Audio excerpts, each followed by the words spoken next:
कृष्णाय वासुदेवाय हरये परमात्मने प्रणतक्लेशनाशाय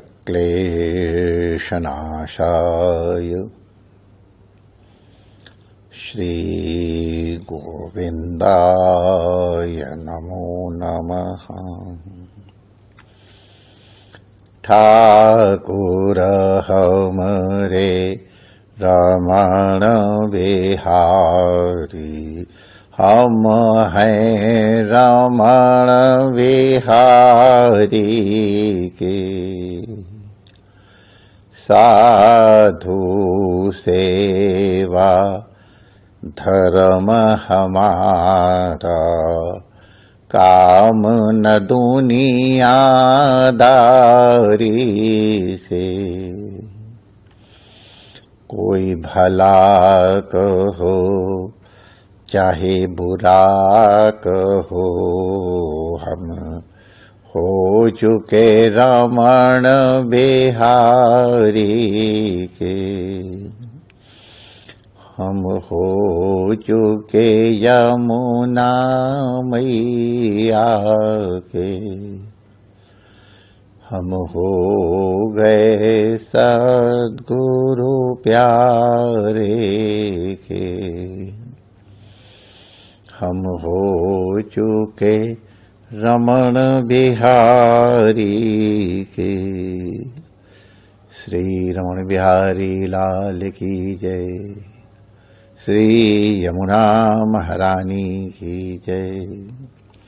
पूज्य सद्गुरुदेव भगवान की जय। सर्व संत हरिभक्तन की जय। आज के आनंद की जय। जय जय श्री राधे श्याम।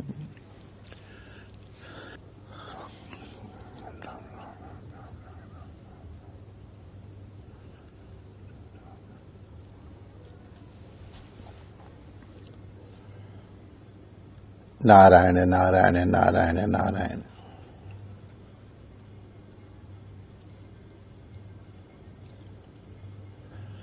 सत्य के जिज्ञासु को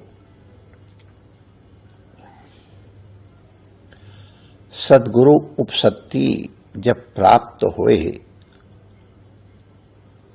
उसको सर्वथा निष्कपट होना चाहिए।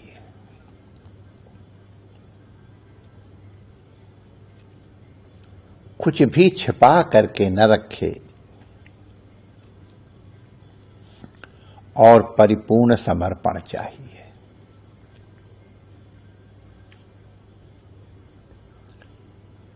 उपनिषद में एक कथा आती है, सत्यकाम जाबाल की।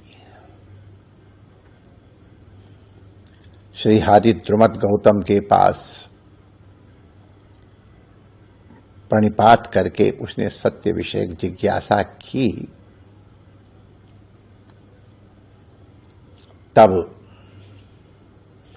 हरिद्रुमत गौतम ने उसकी अधिकारिता इत्यादि की जानकारी के लिए उससे उसका नाम गोत्र आदि पूछा।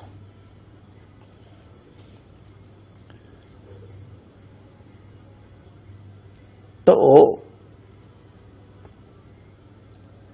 जिन परिस्थितियों में उसकी उत्पत्ति हुई थी,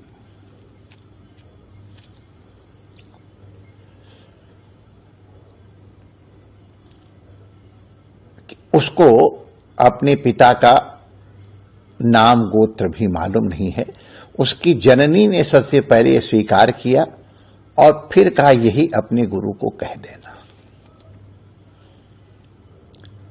बहुत बड़ी ये स्वीकृति है। मुझे अपने पिता का नाम और गोत्र मालूम नहीं है परिस्थितियों के कारण।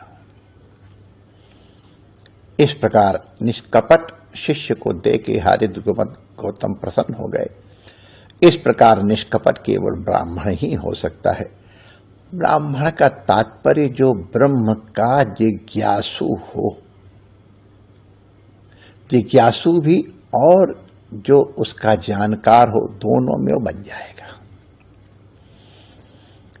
तुम ब्राह्मण हो, जाओ समिधा ले आओ, उसका उपनयन किया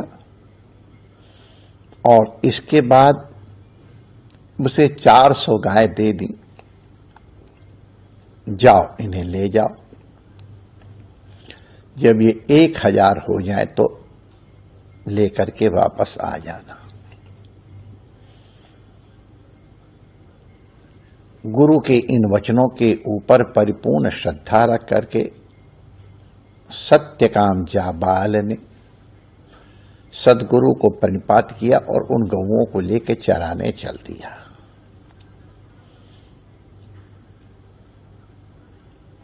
ये प्रश्न नहीं पूछा कि गुरु जी मैं गैया चराने के लिए आपके आया हूं। हमारे यहां तो कई लोग इस तरह से आते हैं, तो पूछो घर में हुई खटपट तो चल बाबा के मठ पर, और बाबा ने बताया काम तो हम तो रमते हम तो भाई लंगोटी लगाए कहीं घूम लेंगे। तो ऐसे घूमने वाले, जैसे कहते हैं ना कि लुढ़कता हुआ पत्थर कोई वजन नहीं रखता है, वही स्थिति होती है। जब तक किसी एक के नहीं बनोगे, नेक नहीं बनोगे, तब तक यथार्थ की अनुभूति नहीं होगी। ये सत्य है। जगह जगह भटकने वाला कुत्ता एक एक टुकड़े के लिए पूरे गांव में घूमता है, और हाथी एक से बंधा हुआ है तो एक मन आहार करता है। जो एक का हुआ है वही सबका हो पाएगा, जो सबका बनने की कोशिश करेगा वो एक का भी नहीं बन पाएगा। तो सत्यकाम उन गैयों को लेके चल दिया। गुरु की आज्ञा से कर रहा था तो इसको उपासना माना, आफत नहीं मानी, मुसीबत नहीं मानी, काम नहीं माना। ये उपासना है, ये गुरु की साक्षात सेवा है। और इस भाव से वो बहुत वर्षों तक बड़े मनोयोग पूर्वक गौओं को चराता रहा। गौओं को चराना ही लक्ष्य है। वो कभी नहीं गिनता था कितनी गौएं हो गई, अब कितने दिन रह गए। गौओं को चराना है बस। गुरु की आज्ञा, वही उसका भजन, वही उसका पाठ, वही उसका ध्यान। गुरुदेव ने जो उपदेश दिया था उपनयन के समय, उनका पालन करता रहा। उसकी इस समर्पण भाव को प्रकृति ने देखा, परमात्मा ने देखा, परम तत्व ने देखा। वृषभ के रूप में उस परम तत्व ने सत्यकाम से कहा, बेटा अब हम लोग 1000 हो गए हैं, अब हमको गुरु जी के आश्रम में चलना चाहिए। हरिद्रुमत गौतम का शिष्य सत्यकाम गुरु के दर्शन की अभिलाषा से गैयों को हाँक करके चल दिया। बहुत दूर चला गया था, गैया चलाते, चारा पानी जहां मिले। कई दिन की यात्रा थी, तो दिन भर गैयों को चरा करके फिर उनको हाँक करके ले जाता था। शाम जहां हो जाती तो वहां गौओं को चरा करके पानी पिला के बैठा देता था, स्वयं संध्या करता था और इसके बाद वो विश्राम करता है। तो संध्या के समय गौओं को बैठाल करके वो अग्नि के पूर्व दिशा में पश्चिम की ओर मुंह करके बैठ करके गुरु के बताए हुए निर्देश का पालन कर रहा था, संध्या उपासन कर रहा था। उस समय वृषभ आके कहता है, वत्स जाबाल, मैं तुम्हें ब्रह्म के एक पाद का उपदेश करूं।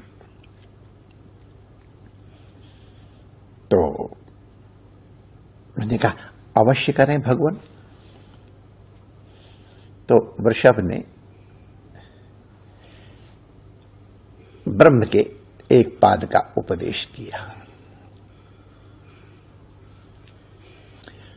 इसी प्रकार पुनः अन्य दिन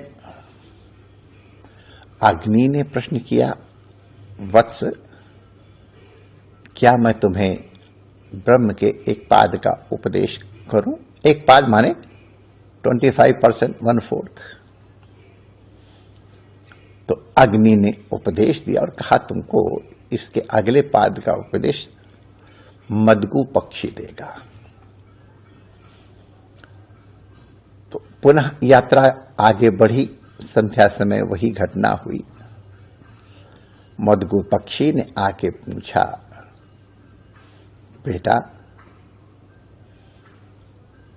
वत्स, तुम्हें मैं ब्रह्म के एक पाद का उपदेश करूं? सत्य ने कहा, अवश्य करें भगवान। तो उन्होंने एक पाद का उपदेश किया। इसके अगले पाद का उपदेश तुमको हंस करेंगे। तो पुनः यात्रा आगे बढ़ी। अग्नि जला करके, प्रज्वलित करके, अग्नि की पूर्व दिशा में पश्चिमाभिमुख होकर के वो सायंतनीय कृत्य कर रहा था। तो हंस ने आकर के, यद्यप सायंकाल हंस का आना, लेकिन उपनिषद कहता है कि वो कुछ तक विशेष ही अवस्था है। तो हंस ने भी एक चौथे पाद का उपदेश कर दिया। तो इस तरह से 4 जनों ने एक एक पाद का उपदेश किया, तो परिपूर्ण उपदेश हो गया। शिष्य गौ माताओं को लेकर के, स्वस्थ गौओं को देख करके, सहस्राधिक गौओं को देख के हरिद्रवत गौतम प्रसन्न हुए कि शिष्य अधिकारी है।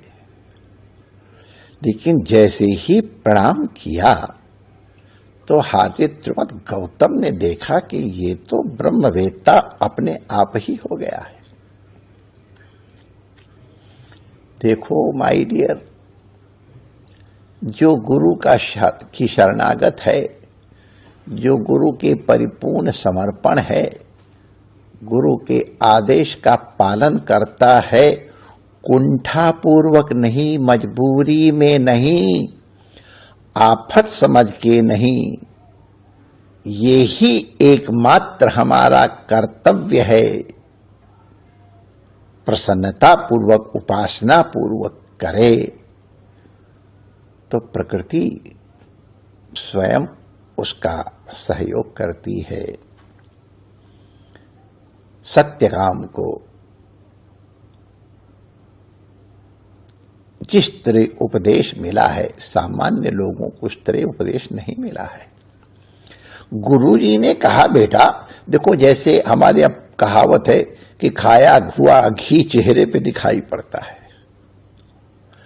और हम कहेंगे अंदर की भक्ति, अंदर का ज्ञान नेत्रों से प्रतिभाषित होता है। रामकृष्ण परमहंस देव कहते थे, किसी एक बहुत बड़े संपत्ति वाले का नाम लेकर के, उनके दरवाजे और सारे खिड़कियां बंद होने पर भी सायंकाल जब उनके कमरे में प्रकाश होता है तो दरवाजों की झिर्रियों से, खिड़कियों की झिर्रियों से आता हुआ प्रकाश बता देता है कि अंदर प्रकाश हो रहा है। उसी प्रकार जिसके अंतःकरण में प्रकाश होगा, जिसके अंतःकरण में ज्ञान होगा, जिसके अंतःकरण में भक्ति होगी, वो नेत्रों से, चेहरे से, हाव भाव से प्रकट हो जाती है। तो हरिद्रवत गौतम तो अनुभवी महापुरुष हैं। उन्होंने पूछा, बेटा तुम तो ब्रह्मविद दिखाई पड़ रहे हो, तुमको किसने उपदेश दिया?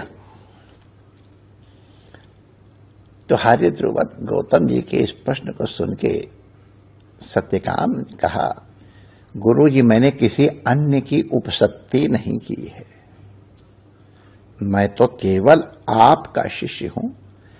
जो रास्ते में घटनाएं हुई, वृषभ की, अग्नि की, हंस पक्षी की और मदगु पक्षी की, वो सब बताई तो हम प्रसन्न हुए, लेकिन गुरुजी मेरे उपदेश की परिपूर्णता तो आपसे ही होगी। प्रसन्न होके हार्यद्रवत गौतम ने उसे सांग ब्रह्म विद्या का उपदेश किया और अपनी सामर्थ्य से उसको अनुभूति भी कराई। सत्यकाम जाबाल मंत्र दृष्टा ऋषि भी हो गए हैं। उनके श्रुत मंत्रों का आज भी वेद पाठी ब्राह्मण पाठ करते हैं। ध्यान रहे, सत्यकाम जाबाल ने कुछ नहीं किया। एक बार आके शरणागत हो गया, इसके बाद उसने कुछ नहीं किया। जो कुछ उससे करवाया गया केवल वही किया। कोई कपट नहीं, कोई ईर्ष्या नहीं, कोई मलाल नहीं, कोई बोझा नहीं। गुरु का आदेश है, यही मेरे लिए अलम है। और उसका फल हम लोगों ने देखा कि प्रकृति ने तो भी उपदेश दिया और स्वयं सद्गुरु का अनुग्रह भी उसको प्राप्त हुआ है। केवल एक कर्तव्य है,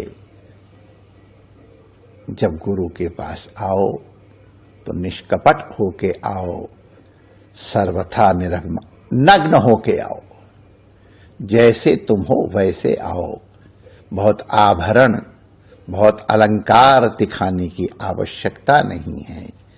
तुम जैसे भी हो, गुरु तुमको उसी तरह स्वीकार कर लेगा। सत्यकाम जाबाल की जो स्थिति थी वो अलग थी, लेकिन उसके सर्वथा समर्पण ने, सब कुछ स्वीकार ने उसे उत्तम अधिकारी बना दिया। ये हम लोगों को प्रेरणा प्रदान करे और हम इस मार्ग पे चल करके अपना कल्याण का मार्ग प्रशस्त कर सकें। इसीलिए कथा सुनाई गई। परमात्मा सबका मंगल करे। जय श्री कृष्ण।